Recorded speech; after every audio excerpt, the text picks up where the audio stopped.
I know who you are. Where? See we one another clearly, do we know who we are?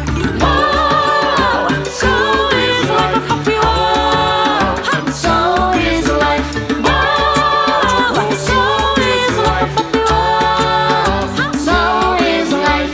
Water make the river, river wash the mountain. Fire make the sunlight turn the world around. Heart is of the river, body is the mountain. Spirit is the sunlight, turn the world around. We are of the spirit, truly of the spirit. Only can the spirit turn the world around. Whoa, so is life a better world. So is life. Whoa, so is life a better world. So is life. Whoa, so is life a better world. So is life. Whoa, so is life a better world. Hey, so is life.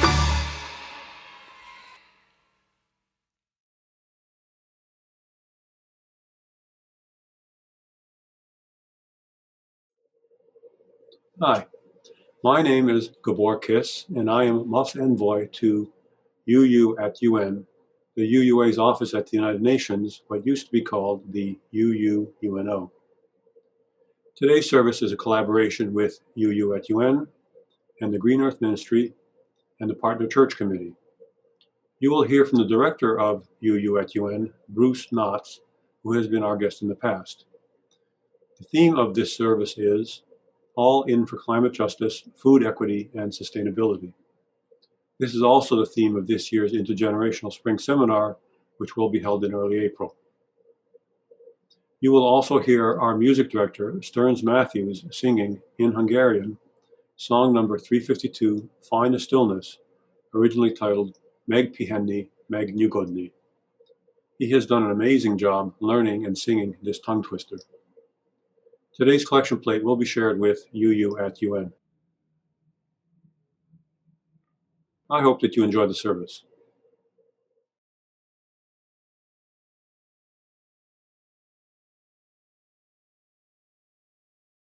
We light this chalice with a reading from Crystal Hogan of the Neshoba Unitarian Universalist Church. We carry our faith into action. We ignite this flame, symbol of our faith, to beckon us into community, warm our hearts with love, and give us a light to follow as we carry our faith into action.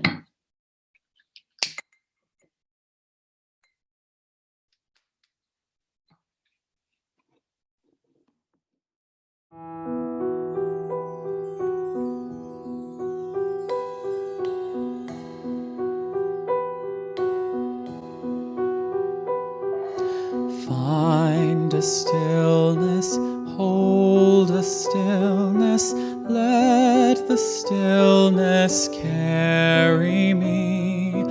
Find the silence, hold the silence, let the silence carry me. In the Spirit, by the Spirit, with the Spirit giving power, I will find true harmony.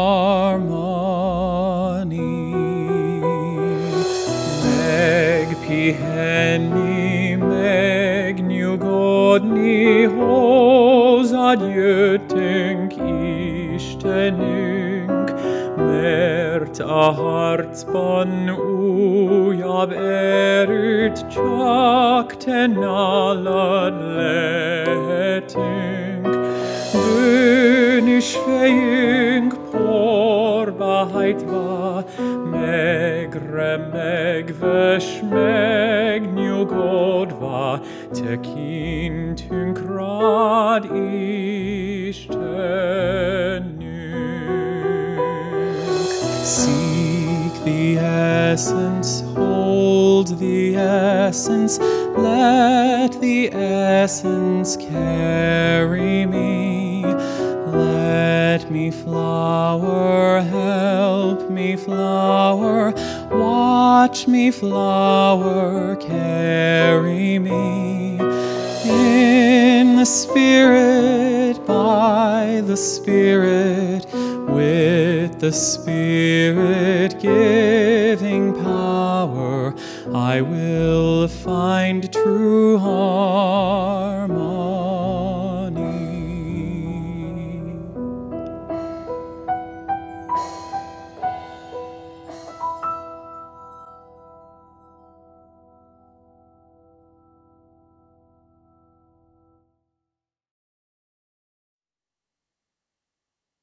Linus the Vegetarian T-Rex by Robert Newbecker.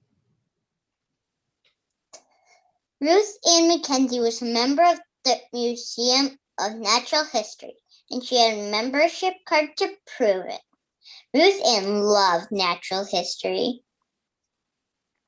She knew all about the Ice Age. She knew all about the oceans. But what did Ruth Ann know the most about? The dinosaurs. She knew their names. Tyrannosaurus rex, triceratops, iguanodon, velociraptor. She knew when they lived. Triassic, Jurassic, Cretaceous. And she definitely knew what they ate. Plants, meat, more meat, lots and lots of meat. So when the Cretaceous surprises exhibit opened, she didn't expect to be surprised. But she was. Hello, I am Linus. Please don't eat me. Eat you? Oh, heavens no. I wouldn't dream of that. I am quite hungry, though. Won't you join me for lunch? What's on the menu? That depends. Let's go hunting. First, Linus attacked a patch of our gorilla. Then he cornered a triceratops family. Good morning, Ellen. It's lovely to see you, Linus. Next, Linus stalked some yummy broccoli. Then he pounced on a plump tomato. When Linus created a herd of Iguanodons, Ruth Ann couldn't stand it any longer. Nice to see you, boys. Hi, Linus. Hi, Linus. Hi, Linus. Hi, Linus. Hi, Linus. Didn't you want to eat those guys? I wouldn't dream of it. They're my friends. Your friends? Linus, don't you know what kind of dinosaur you are? Why, of course. A very popular one. But Linus, you're a T-Rex. You're supposed to be a predator. You're supposed to be fierce. You're supposed to be velociraptors. He grabbed Ruth Ann and set her at the top of the tallest tree. Then he turned around and roared and roared and roared. Roar. The velociraptors ran away so fast. It was like they had never been there at all. That enough for you? Fierce? That was ferocious. You're my hero, Linus. Nonsense. I'm just me. A very big, very brave, very vegetarian Tyrannosaurus Rex. Linus and Ruth Ann spent the afternoon munching on veggies and chatting about all the things Cretaceous. Then it was time to say goodbye. Ruth Ann stepped through the curtain and found herself back in the museum. She had enough time for one more exhibit, but now she wasn't sure what to expect. The museum was full of surprises. The end.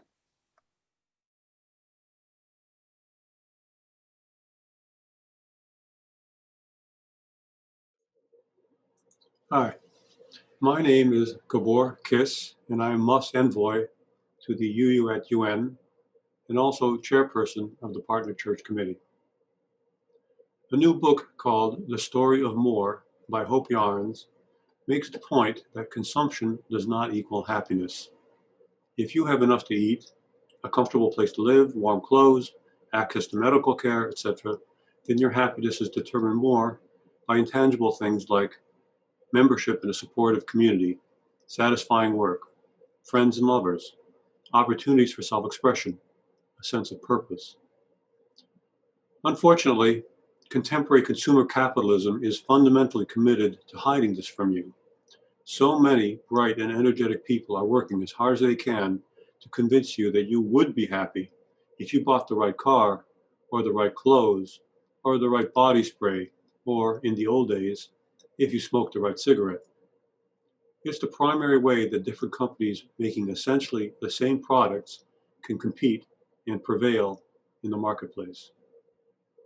In the absence of meaningful regulation, and that's a topic we won't get into now, it would be nuts to expect corporations to behave in a way as to decrease the demand for their product. So they continue to push the big lie that more is better. As a result, we in the United States consume far more than we should, far more than that needed to get to peak happiness. And in doing so, we have an impact on the world which is totally out of proportion to our population. Hope Yarn's book, and many others, have the numbers, but it's no surprise that the average American consumes more energy, more meat, more metal, etc., than our counterparts in the rest of the developed world, to say nothing of the rest of the world, period. Much of the world's population suffers from insecurity in the supply of basic necessities of life, at the same time that we in the developed world, and especially in the United States, are over-consuming to our detriment. One possible counterbalance to the forces driving excess consumption is to experience how it feels to live a more modest lifestyle, where the necessities of life are provided reliably, but there is a slower pace, more time for reflection, and simple pleasures. That was what I experienced during my several visits to our Unitarian partner church in Shinfalva, Romania. This village is in the Hungarian-speaking part of Romania, the region known as Transylvania. Yes, it is a real place, mountainous woodland similar to the Appalachians. It is very close to the city of Torda, where Unitarianism started and King John Sigismund proclaimed religious liberty with the Edict of Torda in 1568. We have had a relationship with them for about 25 years, initiated by Paul Ratzlaff. Since I speak Hungarian pretty well, I have been the liaison for that time, and I have visited them 6 times, most recently in 2019. Each time I'm struck again by how comfortable and satisfying life can be when one is not chasing more and more acquisitions by working longer and longer hours and driving farther to afford a bigger house to maintain in order to store the things one has no time to use. I found myself attracted to a minimalist lifestyle with my personal consumption much more in line with what I experienced in Shinfalva and far less than what I had been consuming in my 3,000 square foot single-family home in the suburbs prior to my retirement. It might not be for everyone, but I can testify that walking lightly on the earth by living in a small space, eating less meat, and abandoning 90% of my unused possessions has not been a sacrifice. Our service today is our annual UN Sunday. One purpose of it is to inform you about the Unitarian Universalist Office at the United Nations and to ask for your participation and support. You have heard from the director, Bruce Knotts. MUUF has in the past participated enthusiastically, being recognized as what used to be called a Blue Ribbon Congregation, and which has been recently renamed a Sixth Principle Congregation, inspired by our common goal of world community with peace, liberty, and justice for all. We would like to reach a goal of 15 people supporting this organization by becoming members in 2021. I would also like to tell you about this year's Intergenerational Spring Seminar and to encourage both youth and adults to attend. The theme this year is All In for Climate Justice, Food Equity, and Sustainability. This is a weekend-long event from Friday, April 9th through Sunday, April 11th. It will be held online this year, so costs will be less than in previous years when it was held in New York. The cost is tiered according to your financial situation, between $20 to $140. It will be inspired by the UUA's 2011 Statement of Conscience, Ethical Eating, Food and Environmental Justice. Registration has been open since December and will close on March 18th, just 4 days from now. So I encourage you to look at the program very soon and decide if you and your children would like to attend. I have attended several times and I've always found the speakers and presentations to be inspiring and informative, and I think that you will be glad if you attend. Please go to MUUF's website and search for UU at UN in the search bar. This will bring up the UU at UN page where you will find links describing the Intergenerational Spring Seminar, register for it, and to become a member of UU at UN.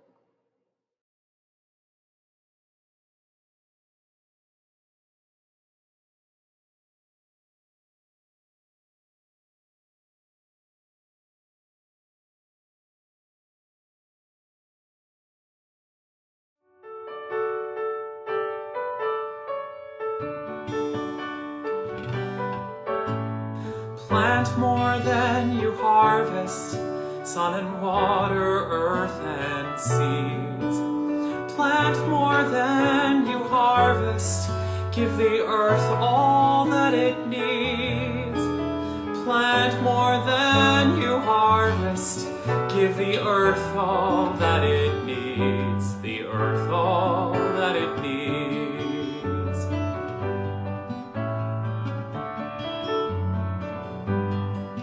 Clear the meadows and the highways, plant stout trees between.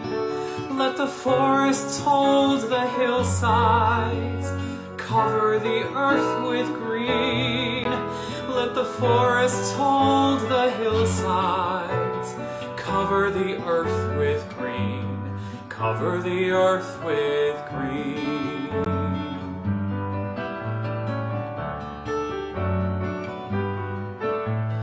Plant the grains to feed every person, every child.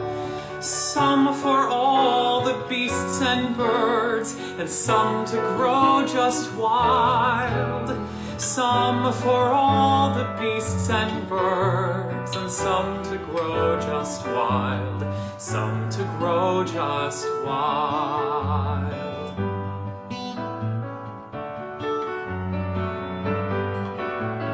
Plant more than you harvest, sun and water, earth and seeds. Plant more than you harvest, give the earth all that it needs. Plant more than you harvest, give the earth all that it needs. The earth all that it needs.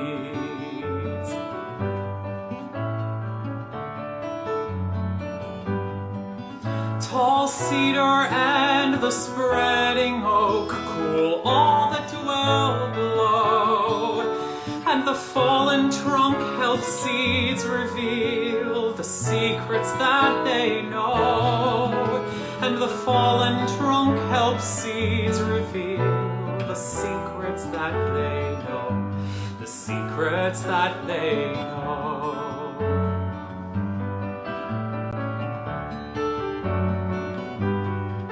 Some seeds fall by the wayside, but some will make it through.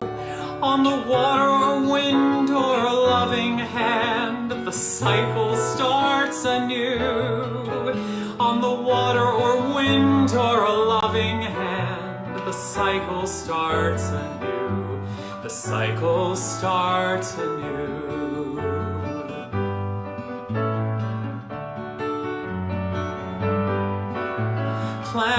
more than you harvest, sun and water, earth and seeds.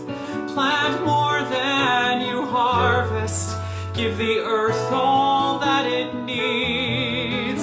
Plant more than you harvest, give the earth all that it needs. The earth all that it needs.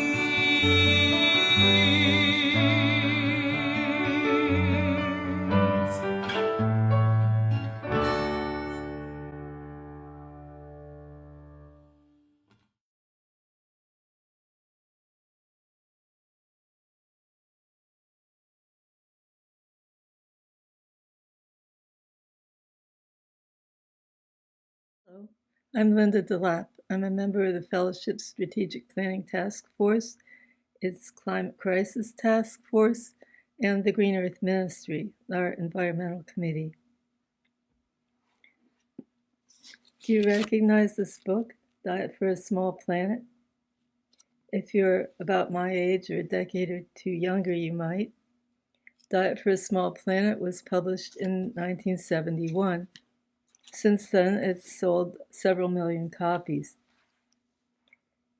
The author, Frances Moore LePay, promoted a vegetarian diet for health reasons and also because of its low environmental impact. Meat production produces air and water pollution, and it can destroy natural habitat.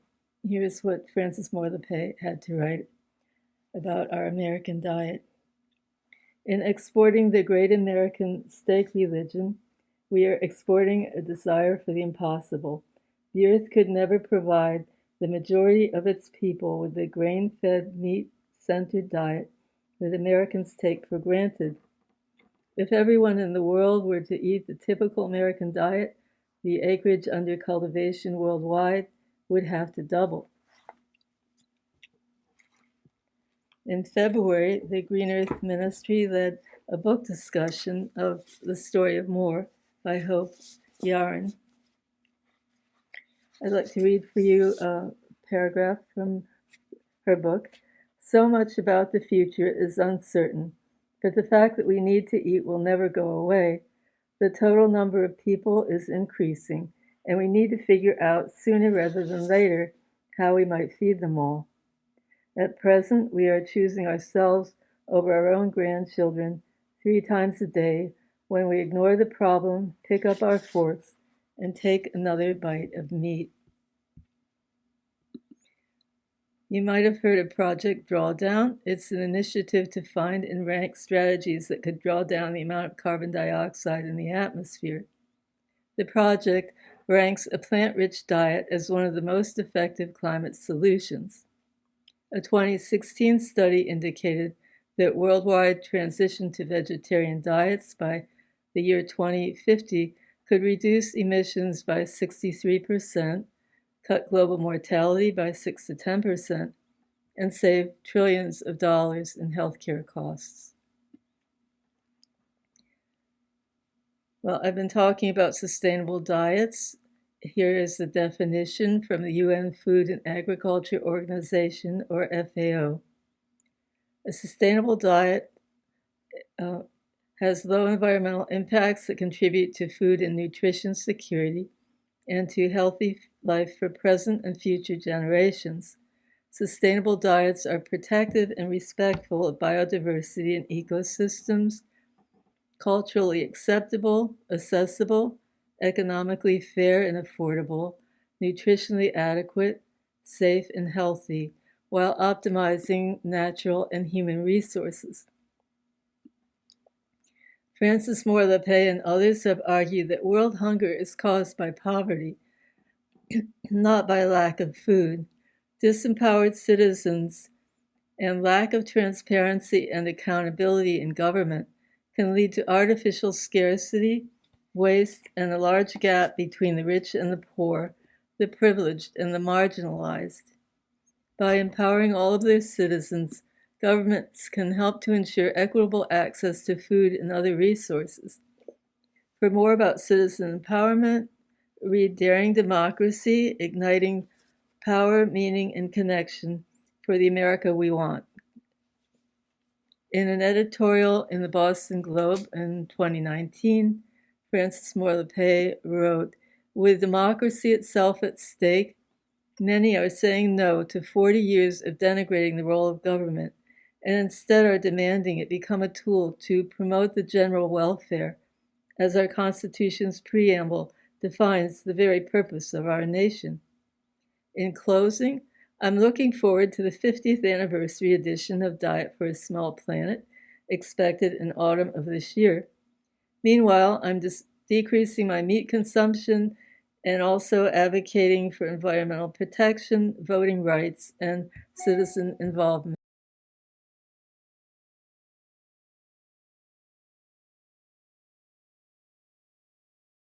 Good morning. My name is Bruce Knotts, and I'm here to discuss with you climate justice.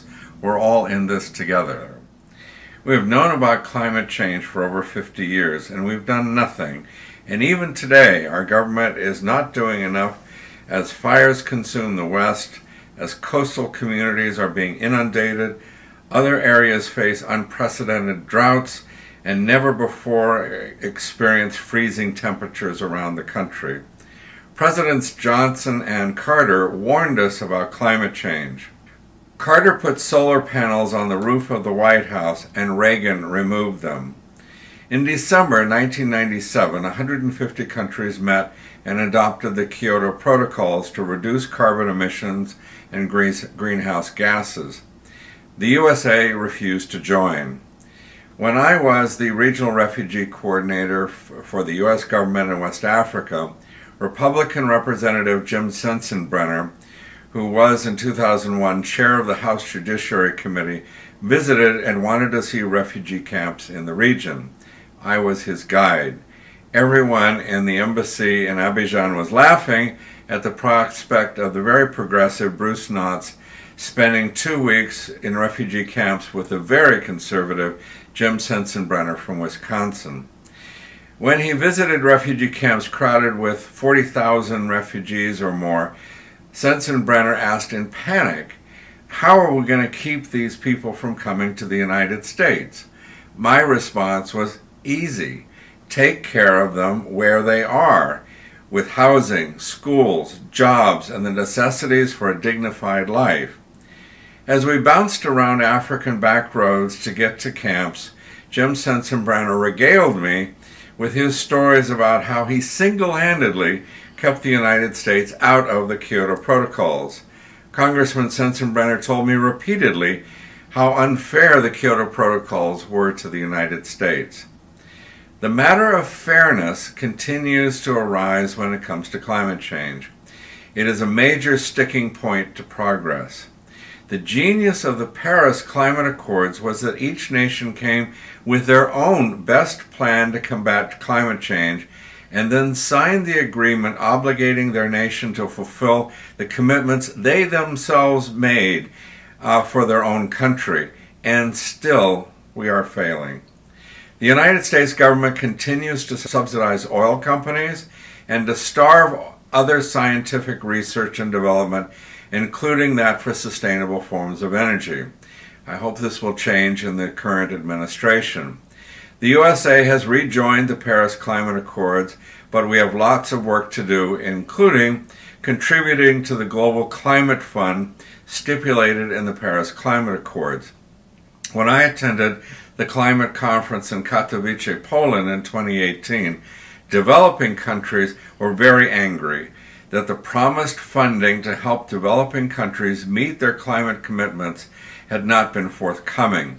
Remember, we're in this together. Climate change is like the pandemic, only worse. No one is safe until we are all safe. So reducing carbon emissions without the help of other nations will not adequately address climate change. Like the pandemic, climate change does not respect borders or walls, and nothing will deter climate change.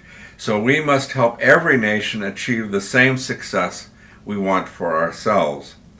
Climate change has exacerbated the fires in California, the huge changes in climate, and the Arctic cold in Texas. In 2011, Texas was invited to join the national power grid, and it refused out of greed. Texas has power plants built on the cheap and not up to national standards, and then charge customers surge pricing. Good capitalist theory minimizes expenses and maximizes profit. Build power generation on the cheap and charge customers surge prices. The future can be assured by upgrading power generation to national standards, especially for sustainable ways of generating power and ending dependence on fossil fuels.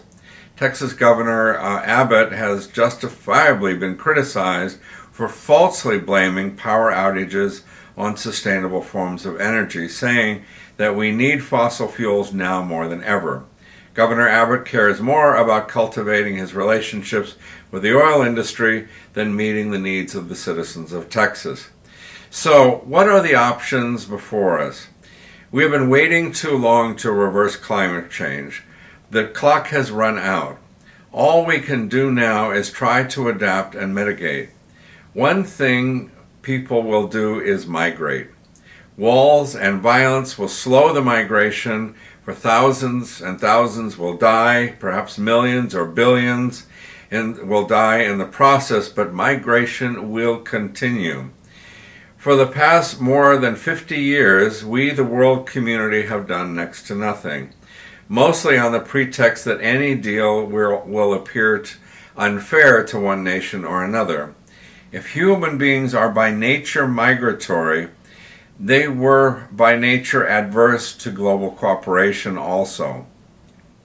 We have managed all these thousands of years to exist, being tribes, races, nations, religions, and divided in every way imaginable. Indigenous peoples are divided in groups and tribes also, but they are united in their respect for the planet and for all the planet's systems. Wherever they live in harmony with nature and the environment. They are our best teachers and guides to living gently on the earth. Some Eastern religions also point a way to more sustainable forms of living. The United Nations has told us that it is vital for us to vastly increase the area of the Earth's surface covered by natural forests. Forests are the lungs of the earth, cleaning the air of pollutants. Unfortunately, we are burning forests and giving more and more land over to cattle raising. The United Nations says that we must change what we eat. We need to adopt a more plant-based diet if we are to survive. The Unitarian Universalists have a workable answer. It is the 2011 Statement of Conscience of Ethical Eating, Food, and Environmental Justice. It begins, quote, "Aware of our interdependence, we acknowledge that eating ethically requires us to be mindful of the miracle of life we share with all beings. With gratitude for the food we have received, we strive to choose food that minimize harm and are protective of the environment, consumers, farmers, and all those involved in food production and distribution." I encourage you to read the entire document, but I'll quote just a few more lines. "Access to an adequate supply of healthy food and clean water is a basic human need and right. Many people do not have adequate food, while others have a surplus. Minimally processed plant-based diets are healthier diets. We encourage knowledgeable choice of food based on understanding the demands of feeding a growing world population." The following year, 2012, the UUA General Assembly passed a responsive resolution. Quote, "We, the delegates of the 2012 General Assembly of the Unitarian Universalist Association, repudiate the doctrine of discovery as a relic of colonialism, feudalism, and religious, cultural, and racial biases having no place in the modern-day treatment of indigenous peoples. And we call upon the United States to fully implement the standards of the UN Declaration on the Rights of Indigenous Peoples in U.S. law, policy without qualifications. I encourage you to read the entire UN Declaration on the Rights of Indigenous People adopted in 2007, but here are a few provisions. Affirming that indigenous peoples are equal to all other peoples, while recognizing the right of all peoples to be different, to consider themselves different, and to be respected as such. Affirming also that all peoples contribute to the diversity and richness of civilizations and cultures which constitute the common human heritage. Affirming further that all doctrines, policies, and practices based on or advocating superiority of peoples or individuals on the basis of national origin or racial, religious, ethnic, or cultural differences are racist, scientifically false, legally invalid, morally condemnable, and socially unjust. UNDRIP, as the UN Declaration is called for short, has 46 articles. There is much to learn and absorb. I hope you will take the time to do so. Think of the indigenous peoples as the teachers that we desperately need in this frightening time of climate change. Indigenous peoples hunt for food and supplies, grow crops, gather food and other materials needed for life from nature. However, unlike the rest of us, they don't have a history of totally depleting resources. They gather what's needed while preserving resources for the future. They should be our guide as well. In 2020, the Unitarian Universalist Association office at the United Nations, working in collaboration with the Canadian Unitarian Council, hosted our spring seminar on the topic of climate justice virtually with a focus on Indigenous peoples. In 2021, we will host the seminar again on the topic of climate justice, but with a focus on food equity. While the virtual seminar deprives us of in-person contact, it gives us the ability to reach participants around the world without the cost of travel to New York City. While we work virtually, our work is not free. We continue to need your support to be able to promote our values at the United Nations and to learn and transmit back to you the experience and wisdom of the entire world that meets and works at the United Nations to ensure that we have a sustainable, peaceful, and just world for ourselves and for those who come after us. Please support this important and vital work. Thank you.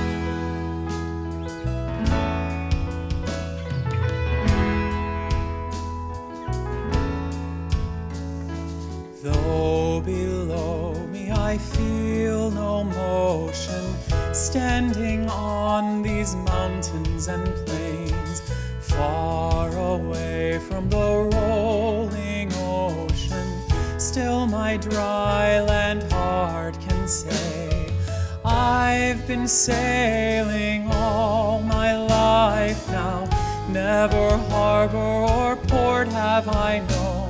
The wide universe is the ocean I travel, and the earth is my blue boat home.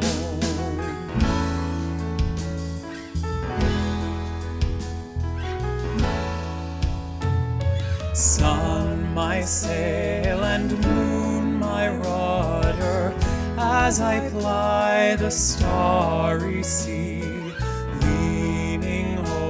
the edge in wonder, casting questions into the deep, drifting here with my ship's companions, all we kindred pilgrim souls, making our way by the light of the heavens in our beautiful blue boat home.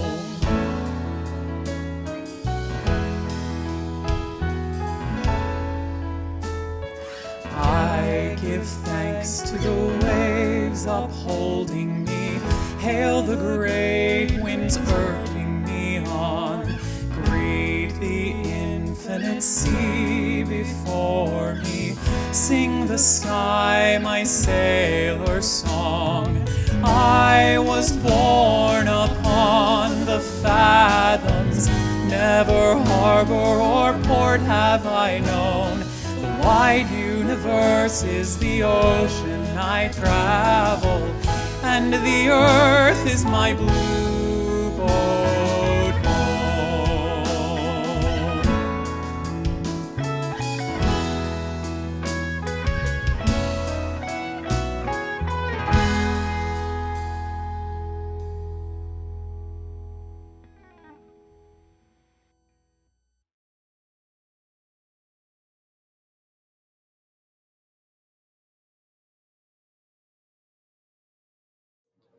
Thank you for joining us for today's service, and a special thanks to Bruce Knotts for his sermon. If you would like to speak with Bruce, he will be at the Zoom coffee hour, which starts in a few minutes.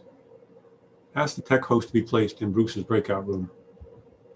I encourage you, adults and youth, to participate in the intergenerational spring seminar, which is still open for signups until March 18th. I encourage you to become members of the UU at UN, either directly online or by contacting me. Links to do these things are on the UU at UN page on MUUF's website. Please search for UU at UN.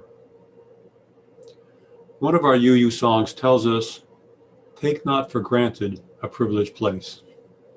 I hope that today's service has given you ideas and inspiration for actions we can take from our privileged place as Americans to minimize the impact we have on the global environment, to achieve climate justice, and to promote food equity for all people. May it be so.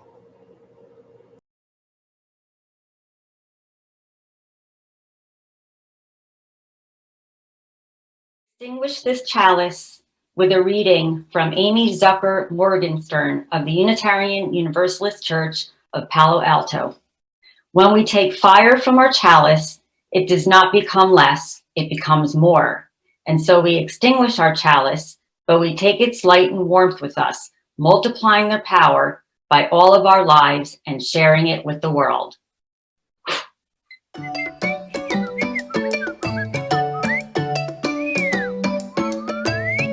We come from the fire, living in the fire. Go back to the fire, turn the world around. We come from the water, living in the water. Go back to the water, turn the world around. We come from the mountain, living on the mountain. Go back to the mountain, turn the world around. Oh, so is life. Oh, so is life. Oh, so is life. Oh, so is life. Do you know No, man. who I am? We don't know. Do I know Where you from? who you are? Irie. See we one another clearly. Do we know who we are? Yes. Do you know who I am? No. Do I know who you are? I wish. See we one another clearly. Do we know who we are? What? Do you know who I am? Yes. Do I know who you are? Where? See we one another clearly. Do we know who we are? Oh, so is life. Oh, so is life. Oh, so is life. Oh, so is life. Water make the river wash the mountain. Make the Fire make the mountain. sunlight turn the world around. What? Heart is of the river,